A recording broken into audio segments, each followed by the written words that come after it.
കേരളത്തിന്റെ 18ാമത് രാജ്യാന്തര documentary ഹ്രസ്വചിത്രമേള IDSFFK October 2 മുതൽ 7 വരെ തിരുവനന്തപുരത്ത് വെച്ച് നടത്താൻ തീരുമാനിച്ചിരിക്കുകയാണ്. ഡോക്യുമെന്ററി ഹ്രസ്വചിത്ര മേഖലകളിലെ മികച്ച സൃഷ്ടികളെ ആഗോള പ്രേക്ഷകരുമായി ബന്ധിപ്പിക്കുന്ന കേരളത്തിൻ്റെ ഒരു അഭിമാന ചലച്ചിത്ര വേദിയാണ് ഈ രാജ്യാന്തര ഡോക്യുമെന്ററി ഹ്രസ്വചിത്രമേള. തിരുവനന്തപുരത്ത് കൈരളി, ശ്രീ, നിള തിയേറ്ററുകളിലായിട്ട് മേള സംഘടിപ്പിക്കാനാണ് അതിൻ്റെ ഒരുക്കങ്ങൾ പുരോഗമിക്കുകയാണ്. നമ്മുടെ മേള നിങ്ങൾക്ക് എല്ലാവർക്കും അറിയുന്ന പോലെ ഡോക്യുമെൻ്ററി ഹ്രസ്വചിത്രങ്ങൾക്കായിട്ട് സംസ്ഥാന സർക്കാർ സംഘടിപ്പിക്കുന്ന, ഇന്ത്യയിലെ ഏതെങ്കിലും ഒരു സംസ്ഥാന സർക്കാർ സംഘടിപ്പിക്കുന്ന ഒരേ ഒരു രാജ്യാന്തര ചലച്ചിത്രമേള എന്ന സവിശേഷത നമ്മുടെ IDSFFK ഉണ്ട്, നമുക്ക് നിലവിലുണ്ട്. മറ്റൊന്ന് നിങ്ങൾക്കറിയാവുന്നതാണ്, എന്നെ ആവർത്തിക്കുന്നു എന്നുള്ളതേ ഉള്ളൂ. ഈ മേളയിൽ പുരസ്കാരം നേടുന്ന ഡോക്യുമെൻ്ററി ചിത്രങ്ങൾക്ക് അക്കാദമി അവാർഡുകളുടെ ഓസ്കർ മത്സരത്തിലേക്ക് നേരിട്ട് പരിഗണിക്കുന്നു എന്നുള്ള സവിശേഷത ഉള്ളതുകൊണ്ട് ലോകമെമ്പാടുമുള്ള ചലച്ചിത്ര പ്രേക്ഷകരുടെ ശ്രദ്ധ ആകർഷിക്കുന്ന ഒരു വേദി കൂടിയാണ് കേരളത്തിൻ്റെ രാജ്യാന്തര ഡോക്യുമെൻ്ററി ഹ്രസ്വചിത്രമേള. ഈ വർഷത്തെ മേളയിലേക്ക് ഇതിനകം 1741 എൻട്രികളാണ് ലഭിച്ചിട്ടുള്ളത്. 1741 എൻട്രികൾ ലഭിച്ചിട്ടുണ്ട്. അതിൽ നമ്മുടെ ഇന്ത്യയുടെയും വിദേശ രാജ്യങ്ങളുടെയും എന്നുള്ള എൻട്രികളുണ്ട്. മത്സര വിഭാഗം, മത്സരേതര വിഭാഗം, മലയാളം മത്സരേതര വിഭാഗം എന്നിവയിലേക്കുള്ള ഏറ്റവും മികച്ച ഹ്രസ്വചിത്രങ്ങളും ഡോക്യുമെൻ്ററികളും തിരഞ്ഞെടുക്കുന്നതിനുള്ള നടപടികൾ, അതിൻ്റെ സെലക്ഷൻ കമ്മിറ്റി രൂപീകരിച്ചിട്ടുണ്ടായിരുന്നു. ആ സെലക്ഷൻ കമ്മിറ്റി വിവിധ വിഭാഗങ്ങൾക്കായി നമ്മൾ നിയോഗിച്ചിട്ടുള്ള സെലക്ഷൻ കമ്മിറ്റി ഈ 1741 സിനിമകളും കാണുന്ന ഒരു പ്രോസസ്സാണ് ഇപ്പോൾ നടക്കുന്നത്. അതിൽ നിന്നും ഏറ്റവും മികച്ച ചിത്രങ്ങൾ ഈ സെലക്ഷൻ കമ്മിറ്റി തിരഞ്ഞെടുക്കുന്ന ചിത്രങ്ങളാണ് മേളയിലെ മത്സരങ്ങൾക്കായിട്ട് വരുന്നത്. അതിനു വേണ്ടിയിട്ട് long documentary, short documentary, short fiction, animation, music video, campus films എന്നീ വിഭാഗങ്ങളിലാണ്. ഈ ഓരോ വിഭാഗത്തിനും പ്രത്യേക സെലക്ഷൻ കമ്മിറ്റി നമ്മൾ രൂപീകരിച്ചിട്ടുണ്ടായിരുന്നു. ഈ ഓരോ വിഭാഗത്തിലെയും പ്രത്യേക സെലക്ഷൻ കമ്മിറ്റി ഈ സിനിമകൾ ഇപ്പോൾ കണ്ടുകൊണ്ടിരിക്കുകയാണ്. അത് പൂർത്തിയാകുന്നതിൻ്റെ കൂടി സമയത്തിൻ്റെ അടിസ്ഥാനത്തിലാണ് ഒക്ടോബർ 2 മുതൽ 7 വരെ ഈ മേള സംഘടിപ്പിക്കുന്നത്. അതിലേക്ക് നിങ്ങളുടെ എല്ലാവരുടെയും ആത്മാർത്ഥമായ പിന്തുണയും സഹായവും സംസ്ഥാന ഗവൺമെൻറ്റിന് വേണ്ടിയിട്ട് അഭ്യർത്ഥിക്കുകയാണ്.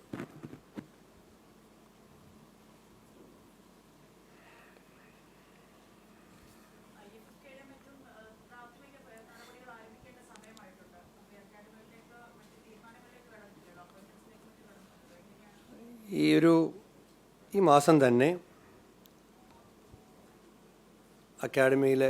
പ്രധാന അക്കാഡമിയിലെ എല്ലാം തലപ്പത്തേക്ക് അതിൻ്റെ ചുമതലയിലെ ആളുകൾ വരുന്നതിനുള്ള അവസാന ഘട്ട നടപടിയിലേക്ക് പോവുകയാണ്. IFFK പക്ഷേ അതിൻ്റെ പേരിൽ, അക്കാഡമിയുടെ നിയമനങ്ങളുടെ പേരിൽ IFFKയുടെ പ്രവർത്തനങ്ങളെ ഒന്നും ബാധിക്കാതിരിക്കാൻ വേണ്ടിയിട്ട് ഓഗസ്റ്റ് 1 IFFKയുമായി ബന്ധപ്പെട്ട എൻട്രികൾ ക്ഷണിക്കുന്നതിനുള്ള വിജ്ഞാപനം പുറപ്പെടുവിക്കാൻ തീരുമാനിച്ചിട്ടുണ്ട്. ഓഗസ്റ്റ് 1 സിനിമകൾ ക്ഷണിക്കുന്നതിനുള്ള വിജ്ഞാപനം ഓഗസ്റ്റ് 1 നമ്മൾ പുറത്തിറക്കും. ഡിസംബർ, എല്ലാവർക്കും അറിയുന്നത് പോലെയുള്ള ഡിസംബർ മാസം ആദ്യം തന്നെ തിരുവനന്തപുരത്ത് തന്നെ, ആ കൺഫ്യൂഷനും കൂടെ ഞാൻ ഒരിക്കൽ കൂടി അവസാനിപ്പിക്കുകയാണ്, തിരുവനന്തപുരത്ത് തന്നെ കേരളത്തിൻ്റെ അന്താരാഷ്ട്ര ചലച്ചിത്രമേള നടക്കും. അതിനുള്ളിലല്ല, ഈ മാസത്തിൽ തന്നെ പ്രധാനപ്പെട്ട സാംസ്കാരിക സ്ഥാപനങ്ങളുടെ തലപ്പത്തേക്ക് അതിൻ്റെ ചുമതലക്കാരെ നിയോഗിച്ചുകൊണ്ടുള്ള സർക്കാർ തീരുമാനവും വരും.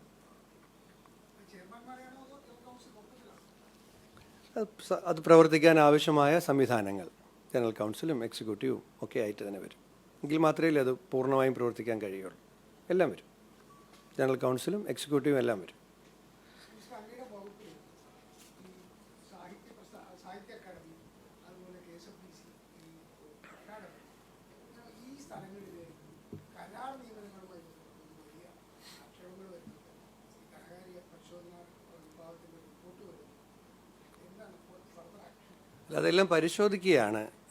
ആവശ്യമുള്ളതും ആവശ്യമില്ലാത്തതുമായ ഒരുപാട് നിയമനങ്ങളുണ്ട്. അപ്പോൾ അത് പൂർണ്ണമായിട്ടും പരിശോധിച്ച് ആവശ്യമുള്ളത് നിലനിർത്തും, ആവശ്യമില്ലാത്തത് സ്ഥാപനങ്ങൾക്ക് ബാധ്യതയായി നിൽക്കുന്നതൊക്കെ ഒഴിവാക്കും. ആളുകൾക്ക് വേണ്ടിയിട്ട് സ്ഥാപനം പ്രവർത്തിക്കേണ്ട, സ്ഥാപനങ്ങൾക്ക് വേണ്ടിയിട്ട് ആളുകൾ പ്രവർത്തിക്കട്ടെ. ഇതാണ് ഈ സർക്കാരിൻ്റെ കാഴ്ചപ്പാട്. ഈ ആളുണ്ടായതുകൊണ്ട് ഈ സ്ഥാനം ഉണ്ടാകണം. ചില ആളുകൾക്ക് വേണ്ടിയിട്ട് ഓരോ സ്ഥാനങ്ങൾ സൃഷ്ടിച്ചിരിക്കുകയാണ്, എന്നിട്ട് അവർ അത് കൊണ്ടുപോവുകയാണ്. അത് പറ്റില്ല. സ്ഥാപനത്തിൻ്റെ മെച്ചപ്പെട്ട നടത്തിപ്പിന് ഒരാളെ വേണം, അല്ലെങ്കിൽ ഒരാളുടെ അനിവാര്യതയുണ്ട്, അല്ലെങ്കിൽ ആളുകളുടെ ആവശ്യമുണ്ട്. നമുക്ക് മനസ്സിലാക്കാം, 100-125 ആളുകളെയൊക്കെ പല സ്ഥാനത്തും വെച്ചിരിക്കുകയാണ്, പല സ്ഥാപനങ്ങളിലും. ഇവരെന്താ ചെയ്യണമെന്നുള്ളതൊക്കെ പരിശോധിക്കണ്ടേ? പരിശോധിച്ചിട്ട് അതിൽ ആവശ്യമുള്ള ആളുകളെ നിലനിർത്തും, ആവശ്യമില്ലാത്ത ആളുകളെ ഒഴിവാക്കും. അല്ല, അത് പരിശോധിക്കണം. ഞാനിപ്പം കയറി അതിനൊരു അഭിപ്രായം പറയുന്നില്ല.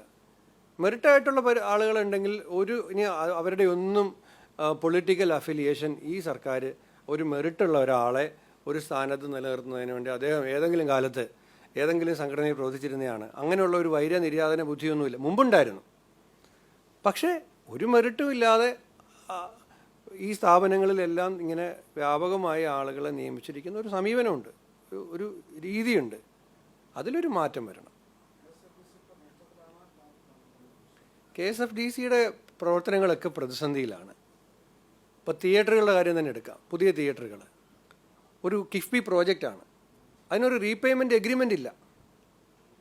റീപേയ്മെൻറ്റ് എഗ്രിമെൻ്റ് ഇല്ലാത്ത കാരണം തുടങ്ങിയ തിയേറ്ററുകളെല്ലാം പാതി വഴിയിലാണ്. പല സ്ഥലത്തും, കായംകുളത്തുണ്ട്, വൈക്കത്തുണ്ട്, അങ്ങനെ കേരളത്തിലെ പല സ്ഥലത്തും കിഫ്ബി പ്രോജക്റ്റായിട്ടാണ് ഇത് വന്നത്. പക്ഷേ റീപേയ്മെൻറ്റ് എഗ്രിമെൻ്റ് ഇല്ലാതെ ആയത് കാരണം പണം റിലീസ് ചെയ്യാൻ കഴിയുന്നില്ല അടുത്ത ഘട്ടത്തിലേക്ക്. ഇതെല്ലാം തുടങ്ങി പകുതിയാക്കി വെച്ചിരിക്കുകയാണ്. പൂർത്തിയാക്കാതിരിക്കാൻ പറ്റുമോ? ഇല്ലെങ്കിൽ ഈ മുടക്കിയ പകുതി പൈസ പൊതുപ്പണമല്ലേ, അത് നഷ്ടമാകില്ലേ?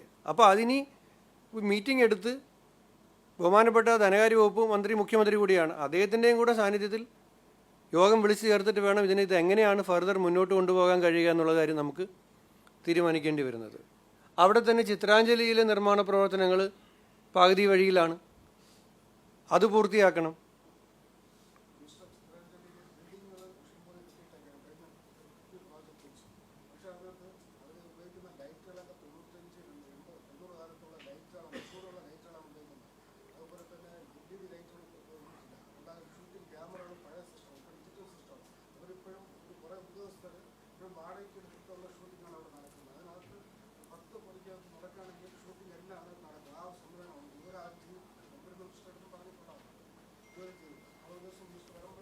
ഉറപ്പായിട്ട് വരാം, ചിത്രാഞ്ജലിയിൽ വരാം.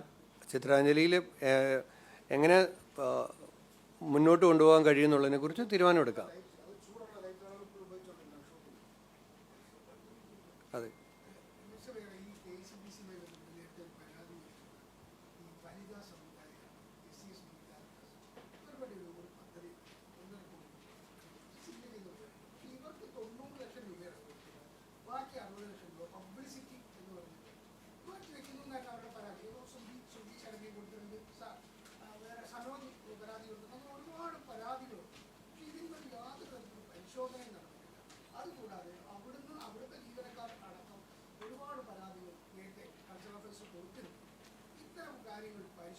പരിശോധിക്കും. ആ പദ്ധതിയും 23-ന് ശേഷം പിന്നീട് അതിന് പണവും അനുവദിക്കുന്നില്ല എന്നുള്ളൊരു അവസ്ഥയുണ്ട്.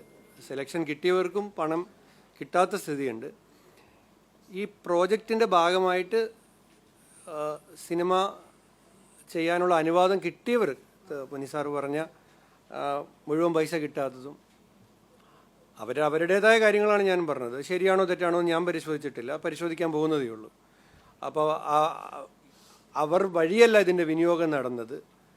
പണം അവർക്ക് അനുവദിച്ചെങ്കിലും പിന്നെ അതിൻ്റെ നിർവഹണവും കാര്യങ്ങളും എല്ലാം അവരുടെ സ്വാതന്ത്ര്യത്തിൽ അല്ലാതെ വിനിയോഗിക്കപ്പെട്ടത് കാരണം അവരുടെ ചലച്ചിത്ര നിർമ്മാണത്തിന് അവർ പ്രതിസന്ധി പല രൂപത്തിൽ നേരിട്ടു എന്ന കാര്യം ഈ പദ്ധതിയുടെ ഭാഗമായി സിനിമ ലഭിച്ച ആളുകൾ അവരെല്ലാം എന്നെ ഒന്ന് കണ്ടിരുന്നു.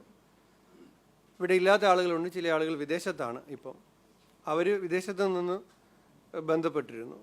അത് പരിശോധിക്കാം, അത് പരിശോധിച്ച് തീരുമാനം എടുക്കാം അതിനകത്ത്. ആ പദ്ധതി വളരെ നല്ല മാതൃകാപരമായ പദ്ധതിയായിരുന്നു. അതെങ്ങനെയാണ് മുന്നോട്ട് കൊണ്ടുപോകാൻ കഴിയുന്നതെന്ന് കൂടി കാര്യം ആലോചിക്കാം. ഈ ആരോപണങ്ങൾ ഉയർന്നപ്പോൾ ഈ KSRTC നൽകിയ വിശദീകരണം ഒട്ടും യുക്തിഭദ്രമല്ല. കാരണം 60 ലക്ഷം രൂപ മാർക്കറ്റിങ്ങിന് വേണ്ടി മാറ്റിവെക്കുന്നു.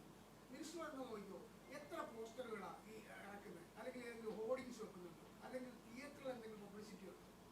അതൊന്നുമില്ലല്ലോ. നമ്മൾ സാധാരണ കൊമേഴ്ഷ്യൽ സിനിമയ്ക്ക് പോലും 60 ലക്ഷം രൂപയാണ് അത് ഇവരെടുക്കുന്നു. അതാണ് അത് ഞാനൊരു വാക്ക് പറഞ്ഞതുകൊണ്ടാണ്. അവർ അനുവദിക്കപ്പെട്ട തുകയുടെ വിനിയോഗത്തിൽ അവർക്ക് സ്വാതന്ത്ര്യം ഇല്ലാതെ വന്നൊരു കാര്യം അതിൻ്റെ സംവിധായകർ തന്നെ പരാതിയായി ഉന്നയിച്ചിട്ടുണ്ട്. പരിശോധിക്കാം. അത് മുന്നോട്ട് കൊണ്ടുപോവുകയാണെങ്കിലും ഈ ഡിസൈനിൽ കൊണ്ടുപോകണോ, ഇത് റീഡിസൈൻ ചെയ്യണോ എന്നുള്ള കാര്യം ഈ അനുഭവത്തിൻ്റെ പശ്ചാത്തലത്തിൽ പരിശോധിക്കാം.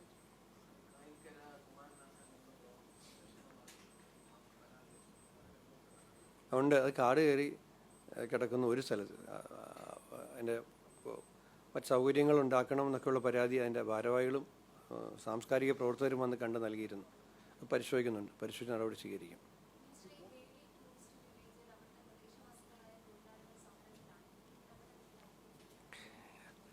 അത് കഴിഞ്ഞ സർക്കാരിൻ്റെ കാലത്ത് ആണ് ഈ താൽക്കാലിക ജീവനക്കാരെ, സെക്യൂരിറ്റിക്കാരുടെ കാര്യമല്ലേ പറഞ്ഞു, അവരെ നിയമിച്ചത്.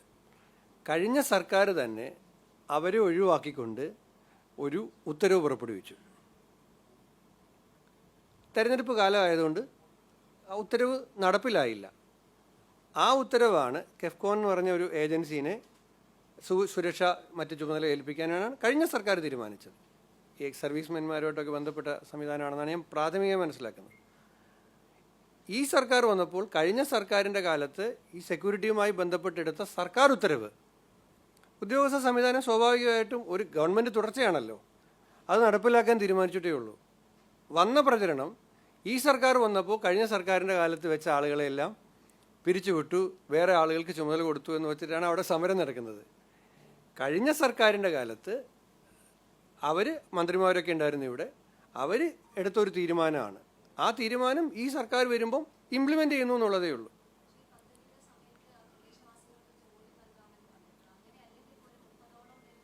അതെ അതെ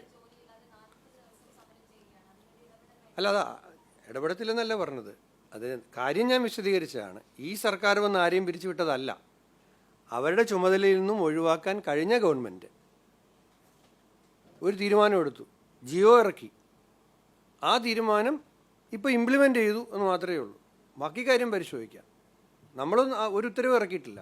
കഴിഞ്ഞ സർക്കാരിൻ്റെ ഉത്തരവ് നമ്മൾ ഉദ്യോഗസ്ഥ സംവിധാനം അവർ തുടരുമല്ലോ, അത് നടപ്പിലാക്കും. അത്രയേ ഉള്ളൂ, അത്രയും സംഭവിച്ചിട്ടുള്ളൂ.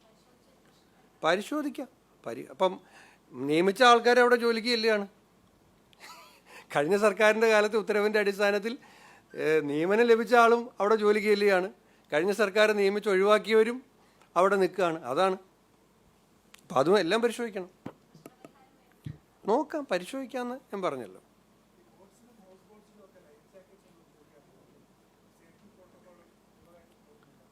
ഒരു നിയമം കൊണ്ടുവരേണ്ട ആവശ്യമാണ് യഥാർത്ഥത്തിൽ. ഇതിനെല്ലാം ഞാൻ പരിശോധിക്കുമ്പോൾ ഒരു നിയമമില്ല, ഈ കാര്യത്തിലില്ല. നമ്മുടെ കേരളത്തിൽ ഒട്ടുമിക്ക സ്ഥലത്തും ഈ അഡ്വഞ്ചർ ടൂറിസം നടക്കുന്നുണ്ട്. പക്ഷേ ഇതിനെ റെഗുലേറ്റ് ചെയ്യുന്നതിനുള്ളൊരു ലോ ഇല്ല. ഇന്ത്യയിലെ പല സംസ്ഥാനങ്ങളിലുമുണ്ട്, കേരളത്തിലൊരു നിയമമില്ല.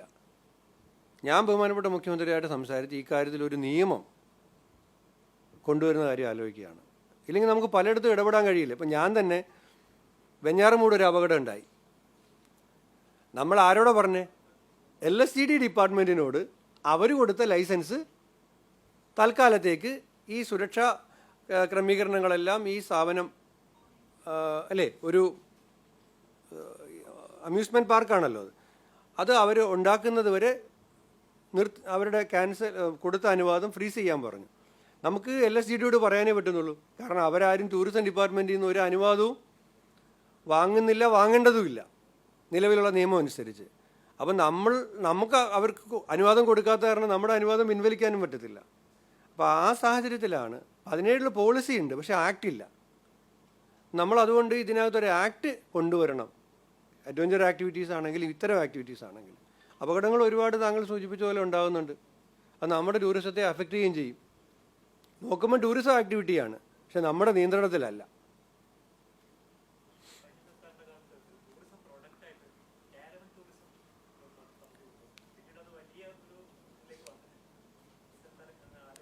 അത് നമ്മൾ ഉദ്ദേശിച്ച പോലെ അത് അങ്ങോട്ട്